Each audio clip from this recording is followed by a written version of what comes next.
الحمدللہ وکفا والصلاة والسلام علی من لا نبی بعد اما بعد فاعوذ باللہ من الشیطان الرجیم بسم اللہ الرحمن الرحیم۔ آج ہم لیکچر نمبر 18 کا 19 کا آغاز کر رہے ہیں۔ نبی کریم صلی اللہ علیہ وسلم کی بہت ہی پیاری 3 احادیث سیکھیں گے ہم، 3 نہیں بلکہ 4 احادیث۔ چلیں سبق کا آغاز کرتے ہیں کہ کون سی نظر پوری کرنی چاہیے، نظر نہ پوری کرنے کا کفارہ، اور کھانا کھانے کے آداب، اور کھانا شروع کرتے وقت اگر بسم اللہ بھول جائیں تو یہ 4 حدیث ہم پڑھیں گے انشاءاللہ۔ کون سی نظر پوری کرنی چاہیے؟ ان عائشہ، حضرت عائشہ رضی اللہ تعالی عنہ، انا یہ کہ رسول اللہ صلی اللہ علیہ وسلم قالا فرمایا، من نظر جس نے نظر مانی ان یطیع اللہ کہ وہ اللہ کی اطاعت کرے گا، فلیطعہ وہ اسے پوری کرے، ومن نظر ان یعصیہ فلا یعصہ جو نظر مانے کہ وہ اللہ کی نافرمانی کی ہے تو وہ اسے پورا نہ کرے۔ حضرت عائشہ کہتی ہے کہ نبی صلی اللہ علیہ وسلم نے فرمایا جس نے یہ قسم اٹھائی کہ اللہ کی اطاعت ہو اس قسم کے نظر کے پورے کرنے میں تو وہ پوری کر دے، اگر کسی نظر کے میں اللہ تعالیٰ کی نافرمانی ہو رہی ہو تو اسے پورا نہ کرے۔ تو نظر کس طرح مانتے، مطلب کہ نظر جو ہے نا، نظر ماننا ہے کیسے؟ نظر ماننا منع تو نہیں ہے اسلام میں، لیکن آپ صلی اللہ علیہ وسلم نے اس کو اچھا نہیں محسوس کیا۔ مطلب آپ صلی اللہ علیہ وسلم کی حدیث ہے کہ فرمایا کہ جس بندے نے نظر مانی اور اس کی نظر پوری ہوئی تو اس نے کچھ دیا تو وہ بخیل کا مال نکالنا ہے، کہ ہوتا تو وہ یہ جو مقدر میں لکھا ہے، تو نظر سے تقدیر تو نہیں بدلتی، ہوتا وہی انسان کے مقدر میں ہوتا ہے۔ تو بہتر یہ ہے کہ انسان پہلے صدقہ کرے، صدقہ رد بلا ہے، دعا کرے اللہ سے، تو اللہ تعالیٰ دعا کے متعلق فرمایا دعا تقدیر کو بدلتی ہے، صدقہ کرنا چاہیے۔ ہاں اگر کبھی اس نے نظر مان لی ہے، نفل و نوافل کی نظر مان لی ہے تو وہ پورا کرے۔ اگر وہ کسی طرح کی اس نے نظر مان لی ہے کہ وہ یہ کام کرے گا، نیکی کا کام کرے گا، کسی مسکین کو کھانا کھلائے گا، فلاں کام کرے گا تو وہ کرے۔ اگر ایسی اس نے نظر مانی ہے کہ جس میں غیر اللہ کے نام کی ہو تو وہ نہ پوری کرے۔ جس طرح کہ ایک صحابی تھا، اس نے کہا اللہ کے نبی جی میں نے زمانہ جاہلیت میں نظر مانی تھی کہ میں فلاں جگہ پہ جا کے میں نفل ادا کروں یا میں قربانی ادا کروں، تو کیا میں ادھر جا کے قربانی ادا کروں؟ کوئی حرج تو نہیں؟ فرمایا وہاں زمانہ جاہلیت کے کوئی میلہ تو نہیں لگتا تھا؟ انہوں نے کہا نہیں۔ آپ صلی اللہ علیہ وسلم نے کہا جاؤ پھر جا کے وہاں اپنی نظر کو پورا کر لو، مطلب کہ جس میں اللہ کی نافرمانی نہ ہو وہ نظر ہم پوری کر سکتے ہیں۔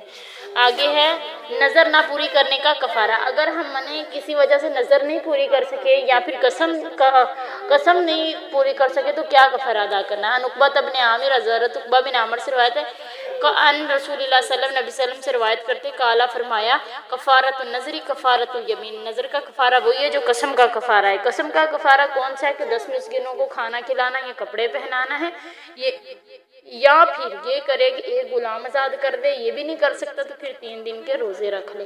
یہ نظر کا بھی کفارہ یہی ہے اور قسم کا کفارہ بھی یہی ہے۔ مطلب اگر آپ نے کوئی نظر مانی ہے، اب وہ آپ پوری نہیں کرنا چاہ رہے، اتنی وسعت نہیں ہے، یا پھر آپ نے غیر اللہ کے نام کی قسم اٹھائی تھی، اب اس کا کیا کرو گے؟ کفارہ ادا کر دو گے۔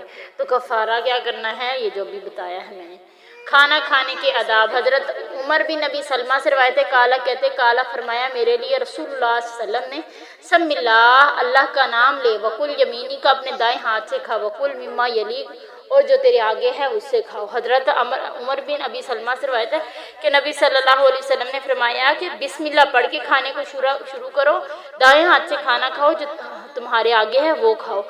کہ یہ نہیں کہ ہم کھانا جو ہے ہمارے سامنے پڑا ہے، ہم 4-5 لوگ بیٹھے کھانا کھا رہے ہیں تو ہم کیا کریں؟ جلدی جلدی کھائیں۔ نبی صلی اللہ علیہ وسلم نے ادب بتایا۔ ایک اور حدیث ہے فرمایا اگر تم اکٹھے لوگ بیٹھ کے کھجوریں کھا رہے ہو یا کوئی ایسی چیز کھا رہے ہو، یہ نہ کرو کہ تم 2 کھجوریں کھاؤ۔ ہاں اگر کھانا چاہتے ہو تو اپنے دوسرے ساتھیوں سے اجازت لے لو کہ میں اتنی کھا لوں، کہ ایک کھجور کھاؤ۔ کیا کرو؟ ایک کھاؤ تاکہ کسی کے ساتھ زیادتی نہ ہو جائے، کسی کا حق نہ کھاؤ۔ اور دائیں ہاتھ سے کھانا اور اپنے آگے سے کھانا، یہ نہیں کہ اگر ہمارے آگے بوٹی نہیں پڑی ہوئی، گوشت نہیں پڑا تو ہم دوسرے کے آگے سے جو ہے نا وہ گوشت اٹھانا شروع کر دیں، تو نہیں، جو ہمارے آگے ہے وہی کھانا ہے، دائیں ہاتھ سے کھانا ہے، بسم اللہ پڑھ کے کھانا ہے۔ اگر بسم اللہ پڑھنی بھول جائے تو پھر کیا کرنا ہے؟ آگے ہے کہ کھانا شروع کرتے وقت اگر بسم اللہ بھول جائے۔ ان عائشہ، حضرت عائشہ سے روایت ہے، قالت کہتی، قالا فرمایا رسول اللہ صلی اللہ علیہ وسلم نے، اذا اکل احدکم، جب تم میں سے کھائے، تم میں سے کوئی بندہ، فناسیہ، پھر وہ بھول جاتا ہے کھانا کھاتے وقت، کیا بھول جاتا ہے؟ بسم اللہ پڑھنا، یعنی ان یذکر اللہ، کہ وہ اللہ کا نام لے، علی طعامی، کھانے پر، فلیقل، وہ کہے، بسم اللہ اولہ و آخرہ، اللہ کا نام شروع میں اور آخر میں۔ مطلب جب کھانا کھا رہے تو ہمیں کھانے سے پہلے بسم اللہ پڑھنا ہم بھول گئے تو پھر کیا کرنا ہوگا ہمیں؟ درمیان میں ہمیں بسم اللہ جب بھی یاد آیا ہے تو ہم کیا کریں گے؟ یہ پڑھیں گے، بسم اللہ اولہ و آخرہ۔ ایک حدیث میں آتا ہے کہ اگر ہم بسم اللہ نہیں پڑھ کے کھاتے تو شیطان ہمارے ساتھ کھانا کھاتا ہے۔ جب ہم یہ دعا پڑھ لیتے ہیں نا، بسم اللہ اولہ و آخرہ، تو جو کچھ اس نے ہمارے ساتھ بیٹھ کے کھایا ہوتا ہے وہ کیا کر دیتا ہے، اسے ہضم نہیں ہوتا، کسی شیطان کو ہضم نہیں ہوتا۔ اس لیے ہمیں بھی بسم اللہ کی عادت ڈالنی ہے اور بچوں کو بھی یہ تعلیم دیں تاکہ جو ہم کھائیں وہ ہمارے لیے باعث برکت ہو، باعث شفا ہو۔ اسی لیے ہم جو کھاتے ہیں ہمیں اس سے شفا، وہ غذا ہمارے لیے باعث شفا نہیں بنتی، کیونکہ ہم نے اللہ کا نام نہیں لیتے، برکت نہیں ہوتی۔ ہم دو چار روٹیاں کھاتے ہیں لیکن ہمیں بھوک ختم نہیں ہوتی، یا پھر ہمارا جی چاہتا اور کھائیں۔ بسم اللہ پڑھ کے کھائیں، خود بھی اور بچوں کو بھی عادت ڈالیں۔ آج کے سبق کتنا آگے کل کریں گے۔